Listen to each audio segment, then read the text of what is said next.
Bonjour, aujourd'hui nous allons voir ensemble comment ouvrir une boulangerie si jamais vous souhaitez vous lancer dans cette activité professionnelle.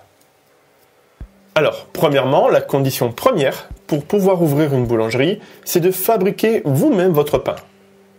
Il faut que votre lieu de vente soit également votre lieu de fabrication, sinon vous ne pourrez pas vous appeler une boulangerie, mais juste un dépôt de pain. Après, rien ne vous empêche de vendre d'autres produits à côté. Mais pour vous appeler boulangerie, le pain doit être conçu chez vous. C'est la condition numéro 1. Ensuite, vous devez soit passer un CAP ou un BEP boulanger, soit dans le cas où les études ce n'est pas votre truc, c'est de justifier d'au moins 3 ans d'expérience dans une boulangerie, soit en tant que dirigeant, travailleur indépendant ou juste salarié dans une boulangerie. Il faudra aussi choisir un nom pour votre boulangerie. C'est une chose importante qui va avoir un impact sur votre image de professionnel, donc choisissez un nom qui vous plaît et qui plaira aussi aux gens. Et une fois choisi, il faudra vérifier auprès de l'INPI, l'Institut National de la Propriété Industrielle, pour savoir si vous pouvez utiliser ce nom, s'il n'est pas déjà pris par quelqu'un dans votre secteur. Vous devrez également choisir un statut juridique pour votre entreprise, suivant ce que vous voulez faire. Est-ce que vous voulez séparer votre patrimoine personnel de celui de votre future boulangerie? Est-ce que vous voulez y apporter de l'argent personnel dedans? Est-ce que vous voulez être seul dans l'entreprise ou plusieurs, etc., etc. Suivant ce que vous voulez faire, il y aura un statut juridique différent. Vous avez par exemple le statut d'entreprise individuelle au réel, c'est-à-dire en nom propre.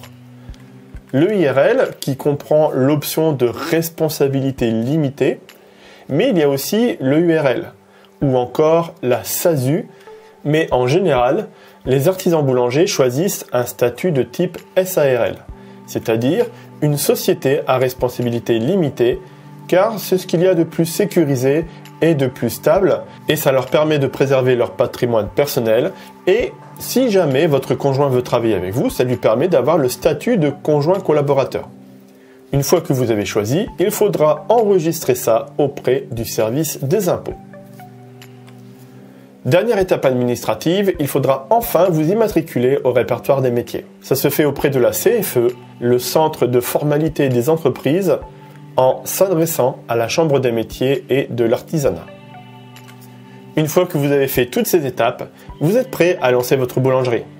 Par contre, le vrai travail commence maintenant.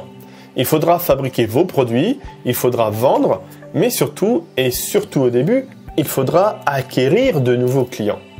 Car c'est important de trouver tout de suite vos premiers clients pour faire du chiffre le plus rapidement possible. C'est ce qui va conditionner la réussite ou non de votre entreprise. Pour faire ça, vous avez de la chance, vous démarrez une activité professionnelle à une époque assez évoluée et qui dispose du plus gros réseau de clients qui existe au monde. Je parle bien sûr d'Internet. Et ça, c'est une chance à saisir. C'est un super tremplin pour relancer votre boulangerie. Alors moi, pour tout vous dire, je ne suis pas boulanger, je ne sais pas faire de pain, ce n'est pas du tout mon métier. C'est pourquoi je ne vais pas pouvoir vous donner des conseils sur comment il faut faire un pain de qualité ou des choses comme ça. Non.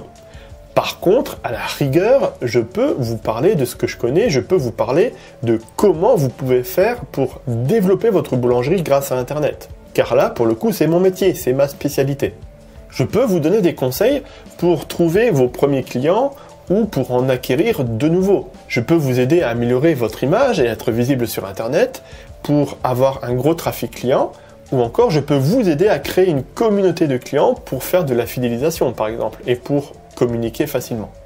Ça bien sûr, dans le but de faire revenir régulièrement vos clients sur la durée, pour vendre plus, pour vendre mieux, et augmenter au final votre chiffre d'affaires de façon significative.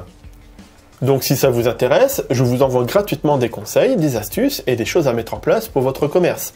Il suffit juste de vous inscrire en cliquant sur le lien en dessous de la vidéo et je vous envoie ça tout de suite. Rassurez-vous, c'est automatique et c'est gratuit et vous pouvez vous désinscrire à tout moment si vous le souhaitez.